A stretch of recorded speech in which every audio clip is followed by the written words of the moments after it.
It's the joy of the jig today on the Express. We're celebrating Métis arts and culture.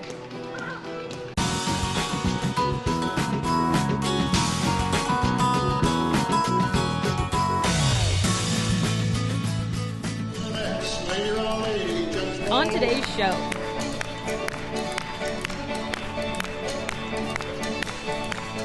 Vancouver's 4th annual Louis Riel Day celebration. Gloria, her designs are absolutely amazing. Cedar and berry designer Gloria Cardinal.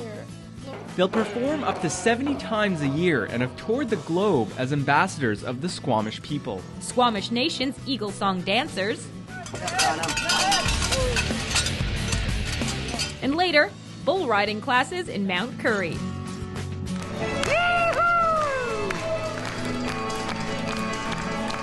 See that and more local expression from around BC.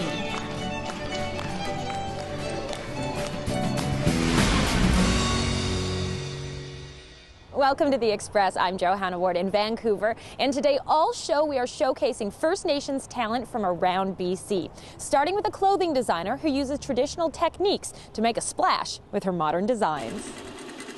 Gloria Cardinal is working on spring swimsuits for her clothing label Cedar and Berry. It's an Aboriginal clothing line. I've been working with organic and bamboo jersey textiles, and I've been focusing on doing a line of swimwear. This is one of my favorite suits. I just think it's beautiful. The clothing line is Aboriginal because I'm Aboriginal. Well, yes, but that's not the only Aboriginal thing about Cedar and Berry. I have surface interest skills that I want to bring into my fashions, and so I do that through beadwork, through loom work, and those are some of the traditional skills of the Cree people, and I'm part Cree. And then this piece is cut off the loom and then sewn onto a garment. So I really want to market to a wider audience than the Aboriginal community. This is part of my spring line. I'm trying to create a line of clothing that is contemporary, but also will have touches of Aboriginalness, you know, on certain pieces. This is a wedding shawl that was made for a friend of mine who's Mishka. Gloria is part of an Aboriginal fashion collective called Be the Change, which focuses on eco-design. Gloria, her designs are absolutely amazing. This bamboo cotton would be on the shorts. For an Aboriginal designer, it's really groundbreaking. She's taking designs and moving it into mainstream market, which I think I can really appreciate, and other people will too. One of the dresses that I've done is actually this one here. Gloria's line has been around for less than a year, and she sells mainly through her Etsy site. She's hoping to get her swimwear into stores in the near future.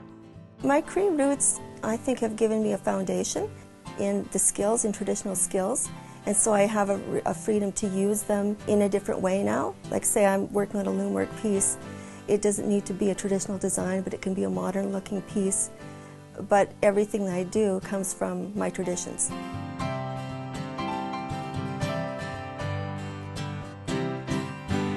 I'm Erin Shaw in Vancouver for The Express. Cedar and Berry is available on Etsy, and if you Google Be the Change, that's B-E-E, you'll find the Collective Shaw website. Today on The Express, we're also looking at the arts of the Métis people and acknowledging their many contributions to Canadian culture.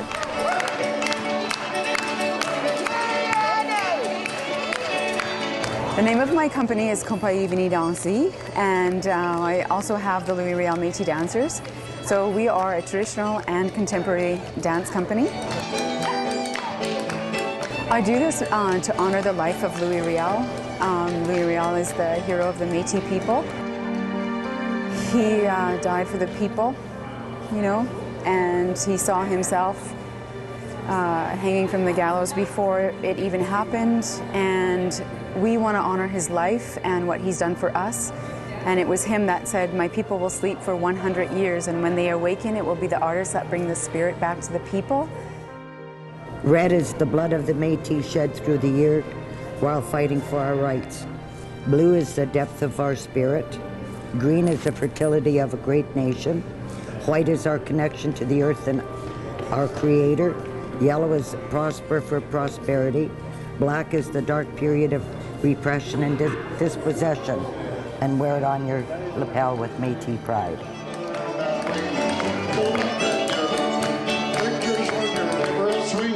You have family that's participating today. Obviously, there's quite a lot of people that came out for the event. Do you feel like there's a strong community? Yes, there is. We are. The community is very close. All the people that I know very close, and we're great huggers. Good. May I have a hug? Definitely.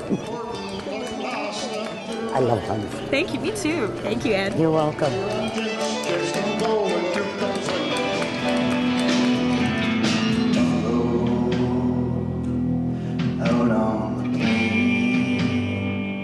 Tell us about the song Buffalo that you're singing.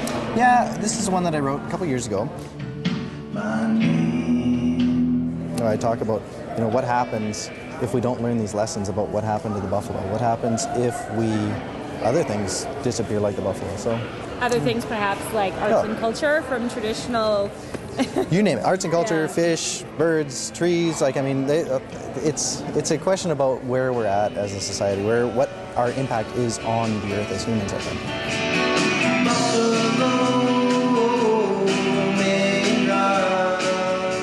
I had an elder a long time ago that told me you need to live in the traditional world and the contemporary world. There's a lot of wonderful, amazing Métis contemporary artists that are out there, and we just need to celebrate their stories as well to help us tell our stories.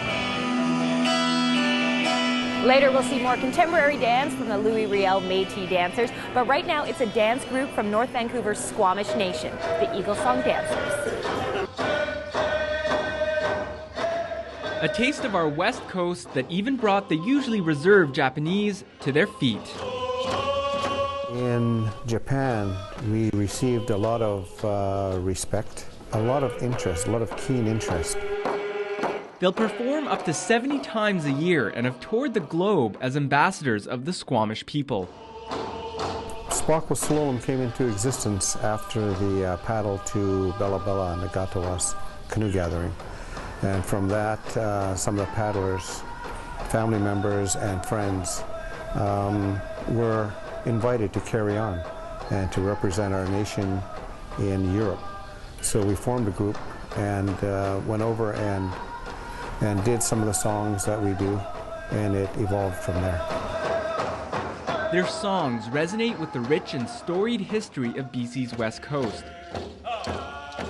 Our history and our tradition goes back to the Great Flood, where our canoes were tied to the tops of various high mountains on the West Coast. Our dialect is considered one of the oldest on the coast. Our legends, our history, our protocol, our teachings go back thousands of years.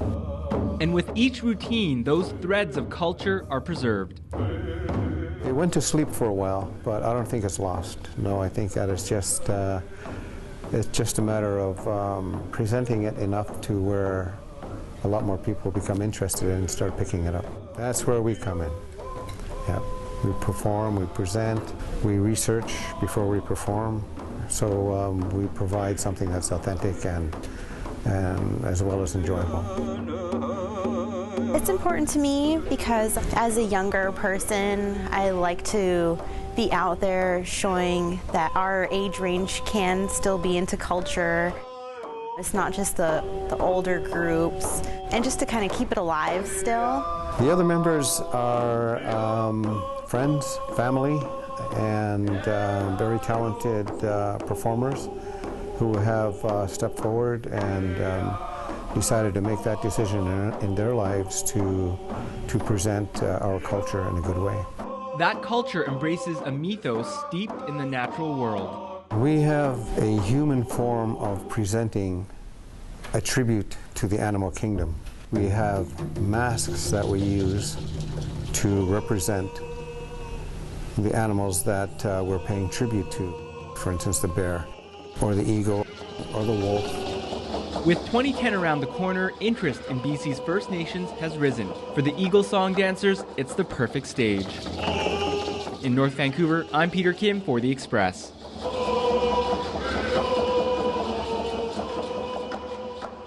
The Squamish are descendants of the Coast Salish Aboriginal people and are one of the 4 host First Nations for 2010.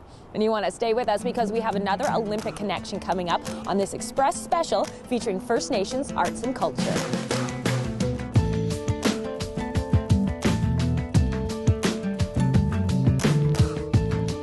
After the break, definitely wanted to make it in the jersey. You know what? hockey jersey designer Deborah Sparrow. You'll flip it over and add your mirepoix to it. Aboriginal culinary arts at the VCC. You're watching local TV on the Express.